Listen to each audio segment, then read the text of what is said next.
August 10th, 2017, Copenhagen Harbour. A woman walks along the pier carrying a notebook and recorder.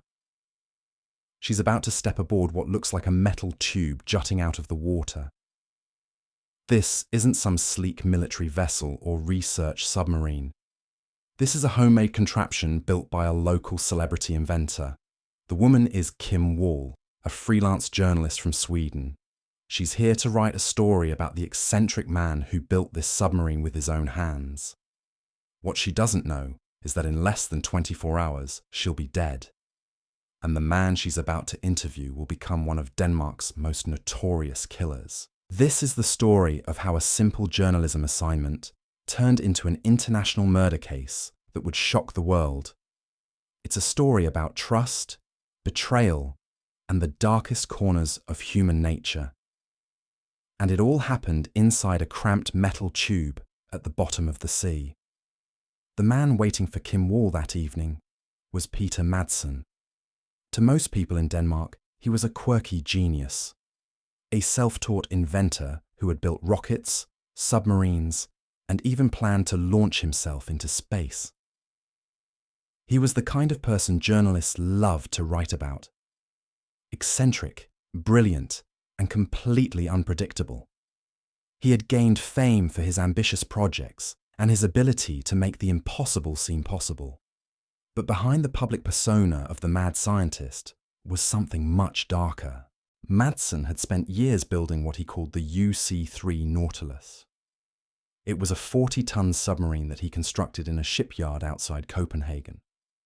The vessel was 60 feet long and could dive to depths of 100 feet. It wasn't just a hobby project. This was a fully functional submarine that Madsen had poured his life savings into. He had dreams of using it for research expeditions, and maybe even commercial tours. The submarine represented everything Madsen wanted to be. An inventor, an explorer, a man who could bend reality to his will. Kim Wall was exactly the kind of journalist who would be fascinated by a story like this. She was 30 years old and had already made a name for herself writing about unusual people and places. She had reported from places like Sri Lanka, Uganda, and the Marshall Islands. She specialized in finding stories that other journalists missed. Stories about people living on the margins, pursuing impossible dreams, or challenging conventional thinking. When she heard about Madsen and his homemade submarine, she knew immediately that this was the kind of story she wanted to tell. The plan was simple. Wall would board the submarine with Madsen for a short trip around Copenhagen Harbour. She would interview him about his invention, take some photos, and maybe even experience what it was like to dive beneath the surface in a homemade submarine. It was supposed to be an adventure, a chance to tell the story of a Danish inventor who had built something incredible in his backyard. Neither Wall nor anyone else could have imagined what would actually happen. At around 7 p.m. on August 10th, Wall stepped aboard the UC-3 Nautilus. She had told her boyfriend that she expected to be back by midnight. She was excited about the story and had prepared a list of questions about Madsen's invention process, his inspiration, and his future plans. The submarine departed from Refshaleøen, a harbour area in Copenhagen that had become a hub for creative projects and startup companies. Several people saw the submarine leave the harbour that evening. It was the last time anyone would see Kim Wall alive. What happened during those next few hours remains partially a mystery. Only 2 people were on board the submarine, and only one of them would survive to tell the story. But the story that Peter Madsen would eventually tell would change multiple times, becoming more and more unbelievable with each new version. What we do know is that something went horribly wrong during what should have been a routine interview. The first sign that something was amiss came the next morning. Kim Wall's boyfriend became concerned when she didn't return home. He contacted her editor and other colleagues, but nobody had heard from her. By afternoon, he decided to call the police. This wasn't like Kim. She was professional, reliable, and always kept people informed of her whereabouts when working on a story. The fact that she had simply vanished without a word was completely out of character. Meanwhile, something strange was happening in Copenhagen harbour. Around 11 a.m. on August 11th, maritime authorities received a distress call. The UC-3 Nautilus was sinking rapidly in the waters near Copenhagen. A rescue boat rushed to the scene and found Peter Madsen floating in the water near his submarine. He appeared to be in shock, claiming that his submarine had suffered a technical malfunction and was taking on water. He said he had been forced to abandon ship. But where was Kim Wall? When rescuers asked Madsen about his passenger, he gave them an answer that would be the first of many lies. He claimed that he had dropped Kim Wall off at a harbour in Copenhagen the previous evening around 10:30 p.m. He said she had gotten off the submarine safely and he had continued his voyage alone. The submarine had then suffered mechanical problems during the night, forcing him to abandon it. It was a plausible story, but it had one major problem. Nobody could find Kim Wall. The police immediately began searching for Wall. They checked with her boyfriend, her colleagues and anyone else who might know where she was. They reviewed security camera footage from the harbour, where Madsen claimed to have dropped her off. They found no evidence that she had ever been there.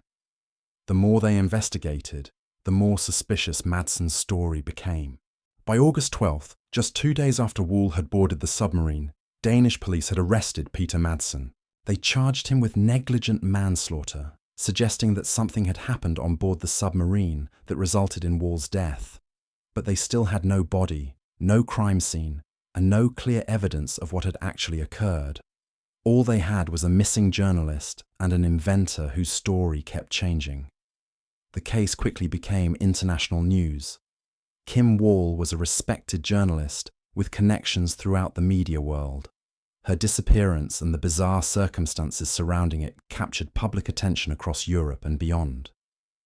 Here was a story that had everything: an eccentric inventor, a homemade submarine, a missing journalist, and a mystery that seemed to get stranger by the day.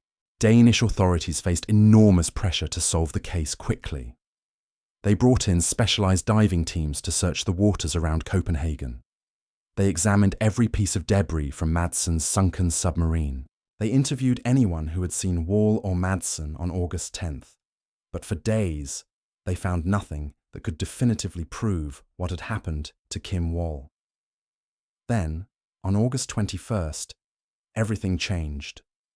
A cyclist riding along the coast of Amager, an island south of Copenhagen, made a horrific discovery. Washed up on the beach was a human torso. The body had been deliberately mutilated, with the head, arms and legs removed. DNA testing would soon confirm what everyone feared. This was Kim Wall. The discovery of Wall's remains transformed the investigation completely. This was no longer a case of accidental death or negligent manslaughter. The deliberate dismemberment of the body suggested something far more sinister. Peter Madsen was now facing charges of premeditated murder, and his story about dropping Wall off safely in Copenhagen was definitively proven to be a lie. But this was just the beginning of one of the most shocking murder cases in Danish history. Confronted with the evidence of Kim Wall's dismembered remains, Peter Madsen knew his original story was falling apart. But instead of confessing to what really happened, he doubled down with an even more elaborate lie. In a move that would become his signature throughout this case, Madsen simply changed his story completely. Now he claimed that yes, Kim Wall had died on his submarine, but it was a tragic accident. According to this new version of events, Wall had been standing in the submarine's conning tower when a heavy metal hatch suddenly fell and struck her on the head, killing her instantly. Madsen said he panicked when he realized she was dead. Not knowing what to do with her body, he decided to dispose of it at sea before returning to shore. It was the decision of a frightened man, he claimed, not a cold-blooded killer, but investigators weren't buying it. The forensic examination of Wall's torso revealed disturbing details that contradicted Madsen's accident theory. There were multiple stab wounds to her body, concentrated around her genital area. These weren't injuries consistent with a falling hatch. These were deliberate, targeted wounds that suggested something far more sinister had occurred inside that submarine. As more evidence emerged, the picture became increasingly disturbing. Investigators found that Wall's body had been weighted down with metal pieces, clearly intended to prevent it from surfacing. The dismemberment itself showed signs of deliberate planning. Someone had taken time and care to remove her head, arms, and legs using what appeared to be a saw. This wasn't the panicked disposal of an accidental death. This was the methodical work of someone trying to hide evidence of a crime. Danish police continued their systematic search of the waters around Copenhagen. On October 6th, nearly 2 months after Wall's disappearance, divers made another grim discovery. They found her head and legs in weighted plastic bags on the seabed. The condition of these remains provided even more evidence that contradicted Madsen's accident story. Wall's skull showed no signs of impact trauma that would be consistent with being struck by a falling hatch. Faced with this mounting evidence, Madsen once again changed his story. Now he claimed that Wall had died from carbon monoxide poisoning while inside the submarine. He said the submarine's engine had malfunctioned, filling the confined space with deadly fumes. Both he and Wall had been affected, but somehow only she had died. Once again, he maintained that her death was accidental, and that he had only disposed of her body because he was afraid no one would believe his story. But this new explanation raised even more questions. If Wall had died from carbon monoxide poisoning, why had Madsen survived unharmed? Why were there stab wounds on her body?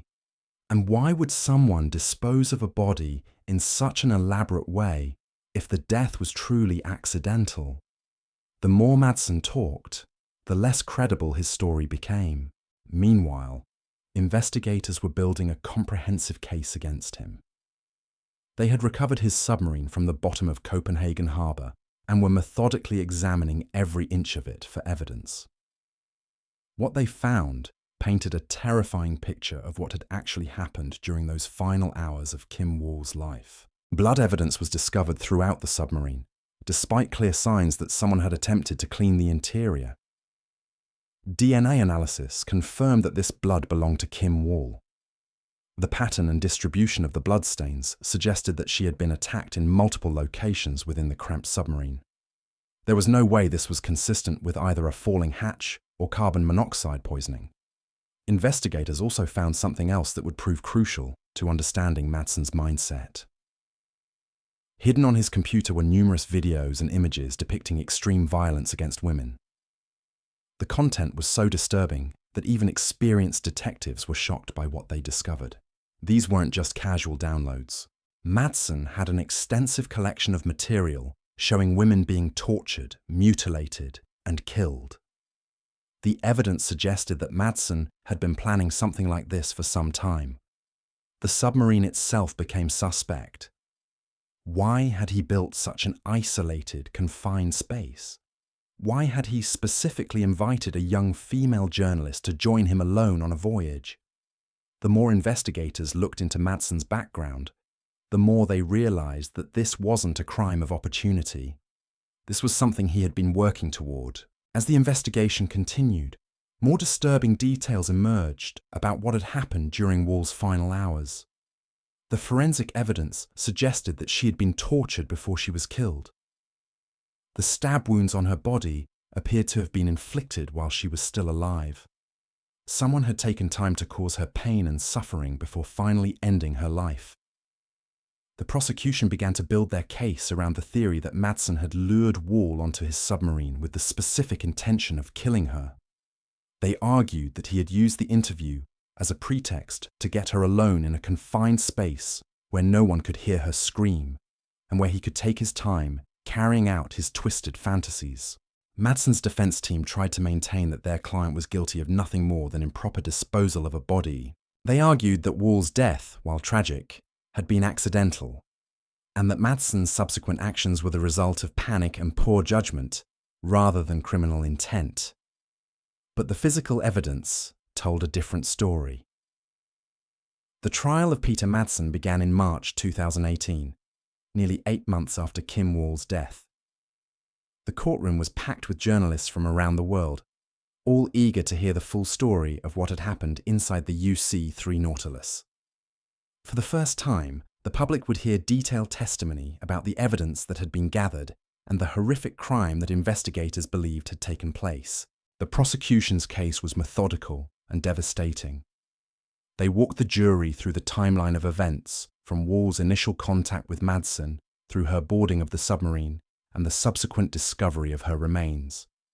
They presented the forensic evidence, the DNA analysis, and the disturbing materials found on Madsen's computer. They painted a picture of a man who had carefully planned and executed a brutal murder. Madsen's behavior during the trial was as bizarre as his shifting stories had been during the investigation. He showed little emotion as graphic details of Wall's death were presented to the court. When given the opportunity to speak, he continued to maintain his innocence, insisting that Wall's death had been accidental. Even faced with overwhelming evidence to the contrary, he refused to admit what he had done. He had done. On April 25, 2018, the jury reached their verdict. Peter Madsen was found guilty of premeditated murder, sexual assault, and the improper disposal of a corpse. The judge sentenced him to life in prison, the harshest penalty available under Danish law. As the verdict was read, Madsen showed no emotion, staring straight ahead as if the proceedings had nothing to do with him. For Kim Wall's family, the conviction brought some measure of justice, but it could never bring back the brilliant journalist who had simply been trying to do her job. Her parents spoke about losing not just a daughter, but a voice that had been dedicated to telling important stories about people and places others ignored. The journalism community mourned the loss of someone who represented the best of what their profession could be.